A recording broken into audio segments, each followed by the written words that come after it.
एक रिसर्च के मुताबिक बहुत सी नई माँ बनने वाली ख़वातीन जो ब्रेस्ट फीडिंग के फ़वाइद से वाकिफ़ होती हैं और वो अपने बच्चों को जितनी देर तक हो सके ब्रेस्ट फीड कराना चाहती हैं, अपने स्कूल में कामयाब नहीं हो पाती क्योंकि उन्हें लगता है कि उनका दूध कम आ रहा है या नहीं आ रहा, जिसकी वजह से बच्चे की ज़रूरत पूरी नहीं हो रही और वो फार्मूला से टॉप अप करने में मजबूर हो जाते हैं। तो इस वीडियो में हम बात करेंगे 3 ऐसे प्रूवन तरीकों की जो ब्रेस्ट मिल्क सप्लाई इंक्रीज़ करते हैं।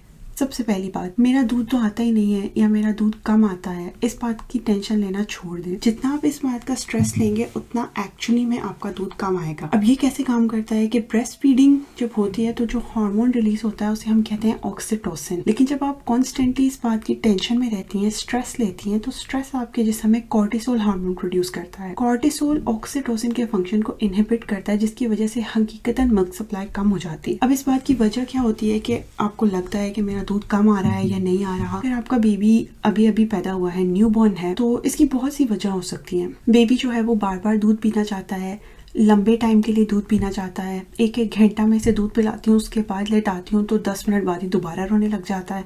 तो मुझे ऐसा लगता है कि मेरा दूध तो इसे पूरा ही नहीं पड़ता, जबकि इसके साथ बरक्स जब मैं फार्मूला देती हूँ तो ये आराम से सोया रहता है, बहुत लंबी लंबी देर पीता है, रात को बार बार मांगता है। या आपकी ब्रेस्ट जैसे अगर शुरू में लीक करती थी तो अब लीक करना बंद हो गई हैं, या ब्रेस्ट पहले बहुत फील होता था कि इसमें मिल्क है लेकिन अब इतनी सॉफ्ट सी हो गई है कि लगता है मिल्क प्रोड्यूस ही नहीं हो रहा। ये वो सब चीज़ें हैं जो बिल्कुल नॉर्मल है और बिल्कुल भी इस बात की अलामत नहीं है कि आपका दूध कम प्रोड्यूस हो रहा है या बन ही नहीं रहा। होता क्या है असल में, ब्रेस्ट फीडिंग जो है वो सप्लाई एंड डिमांड पे काम करती है। जब आप ये सोच लें कि मेरा दूध जो है वो बच्चे को पूरा नहीं पड़ रहा और उसको फार्मूला से टॉप अप करना शुरू कर दें, तो हकीकतन चूंकि आपकी वो एक फीड मिस हो रही है, बच्चा आपकी ब्रेस्ट पे कम आ रहा है, दिमाग को सिग्नल मिल रहा है कि हमें तो इतने दूध की ज़रूरत ही नहीं, हमने क्या करना है बना के, बच्चे की वहाँ से नीड पूरी हो रही है, तो मिल्क सप्लाई आहिस्ता आहिस्ता कम होने लग जाती है। जितना हो सके अपने आप को सेल्फ डाउट से बचाइए। यकीन रखिए कि आपकी बॉडी एग्जैक्टली उतना प्रोड्यूस कर रही है जितना आपके बच्चे को ज़रूरत है। जब तक आपके बच्चे का वेट गेन ठीक से हो रहा है और दिन में कम से कम 6 मरतबा आप उसका पैम्पर चेंज कर रही हैं, तो इसका मतलब है कि वो बिल्कुल ठीक अमाउंट में मिल्क ले रहा है जितना उसे लेना चाहिए। स्ट्रेस के अलावा अपनी नींद पूरी रखिए, क्योंकि नींद की कमी की वजह से भी आपके जिस्म में एक टेंशन वाली कैफियत आ जाती है, जिसको प्रिवेंट करना बहुत ज़रूरी है। दूसरे नंबर पे हम बात करेंगे fastest way to increase milk supply. अब ये बात शायद आपको हैरान कन लगे, लेकिन ये बिल्कुल दुरुस्त है कि बच्चे को बार बार दूध पिलाना ही दूध बढ़ाने का वाहिद हल है। इसका हल कोई लैक्टेशन कुकीज या कोई सप्लीमेंट्स या कोई ऐसी जादुई खुराक नहीं है जो आप खाएंगे तो कल आपकी मिल्क सप्लाई एकदम 0 से 100 ml पे चली जाएगी। बच्चा जितनी देर ब्रेस्ट पे सक करेगा, ब्रेस्ट मिल्क रिमूव होगा, उतना दिमाग को मैसेज आएगा कि हमें और मिल्क की जरूरत है। ब्रेस्ट फीडिंग जो है वो काम ही सप्लाई एंड डिमांड पे करती है।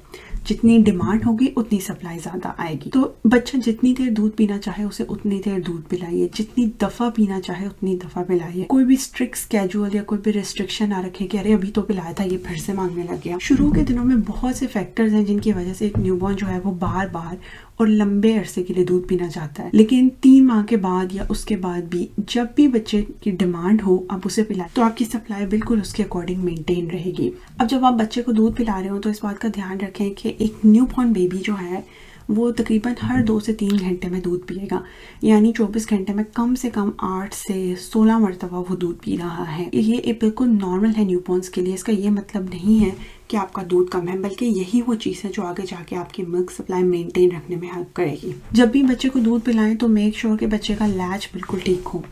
जब तक बच्चा उस दूध को सही तरीके से अपने मुंह में नहीं ले पा रहा, तो भले ही आपका दूध मौजूद है, लेकिन अगर बच्चे तक नहीं पहुंच रहा तो आपके मिल्क सप्लाई अफेक्ट होगी। हर फीडिंग के दौरान बच्चे को अपनी दोनों ब्रेस्ट ऑफर कीजिए और एक साइड से तब तक दूध पिलाएं जब तक बच्चा उसे खुद मुंह साइड पे नहीं कर लेता।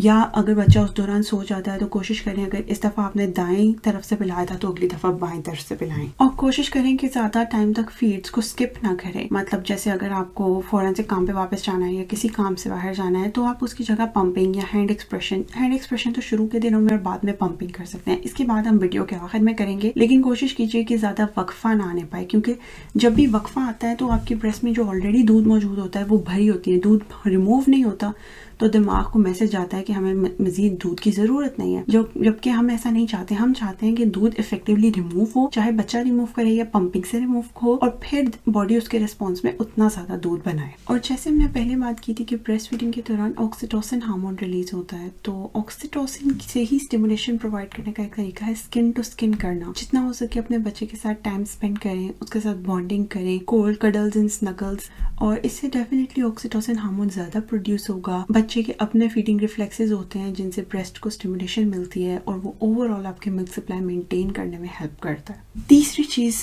हम बात करते हैं खानों की। वही बात जो मैंने पहले कही कि कोई ऐसी जादुई खुराक नहीं है जो आज आप लेंगे तो कल आपकी मिल्क सप्लाई एकदम बूस्ट कर जाएगी। वही आम सी रूटीन सी बातें हैं जो हम हमेशा सुनते रहते हैं। हेल्दी खाइए, घर का खाइए, बैलेंस डाइट खाइए और मॉडरेशन में सब कुछ खाएं, फ्रूट्स, वेजिटेबल्स और जो भी आप नॉर्मली खाते हैं।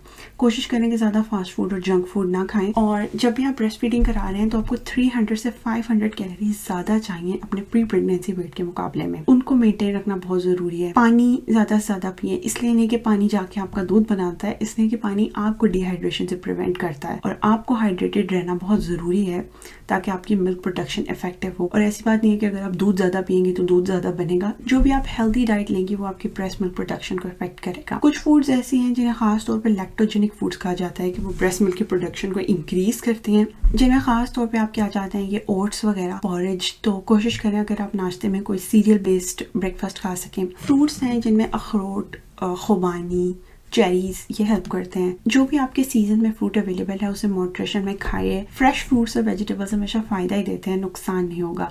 इसी तरह सब्जियां हैं जिनमें आपकी गाजरें हो गई, मटर हो गए, ग्रीन लीफी ग्रीन वेजिटेबल्स, सलाद वगैरह, मतलब जो भी खाएं हेल्दी खाएं। और अगर लैक्टेशन कुकीज़ की बात करें तो ये आपको कहीं बाहर से ख़रीदने की ज़रूरत नहीं है। आप ओट्स और इन्हीं जो लैक्टोजेनिक फूड्स हैं इन्हीं को मिला के घर में प्रिपेयर कर सकते हैं। और अगर सप्लीमेंट्स की बात करें तो चंद एक के अलावा किसी के बारे में भी प्रूवन रिसर्च नहीं है कि उससे सच में ब्रेस्ट मिल्क सप्लाई इंक्रीज होती है। सौंफ, मेथी और मोरिंगा लीव्स, ये वो 3 चीज़ें हैं जिनके बारे में हमें एविडेंस मिलता है कि इनसे ब्रेस्ट मिल्क प्रोडक्शन इंक्रीज हो सकती है। इनको आप एज अ सप्लीमेंट भी ले सकते हैं या फिर ऑफ कोर्स चाय में भी ले सकते हैं, लेकिन इनमें से कोई भी चीज़ उतना इफेक्टिवली मिल्क सप्लाई को इंक्रीज नहीं करेगी जितना कि आपका बार बार ब्रेस्ट फीडिंग कराना है। इनके अलावा जो चौथी बात है वो है अपनी ब्रेस्ट का मसाज करना और पंप करना। पंपिंग के बारे में मैं बहुत डिटेल में आने वाले दिनों में वीडियो बनाऊंगी, लेकिन अगर आप किसी भी वजह से बच्चे को उतना फ्रीक्वेंटली ब्रेस्ट फीड नहीं करा पा रहे तो हैंड एक्सप्रेशन या पंपिंग कीजिए। कोशिश करें कि पावर पंपिंग करें। दिन में 1 घंटा पंपिंग के लिए मखसूस रखें, जिसमें 20 मिनट पंप किया, फिर 10 मिनट रेस्ट किया, फिर 10 मिनट पंप किया, फिर 10 मिनट रेस्ट किया और फिर 10 मिनट पंप किया। इससे आपकी बॉडी को बार बार स्टिमुलेशन मिलती है कि हमें मज़ीद दूध की ज़रूरत है। ब्रेन को भी यही मैसेज आता है और फिर बॉडी में मज़ीद दूध बनता है। याद रखेंगे आपकी ब्रेस्ट कभी भी मुकम्मल तौर पे खाली नहीं होती, लेकिन जितना दूध रिमूव होता है उतना और बनता है। पंप भी ये काम कर सकता है, लेकिन जितना इफेक्टिवली एक बच्चा सक करता है उतना इफेक्टिवली पंप नहीं कर सकता। यही वजह है कि कभी भी लो मिल्क सप्लाई का अंदाज़ा इससे नहीं लगाएं कि मैंने पंप किया था लेकिन मेरा तो दूध ही नहीं आया।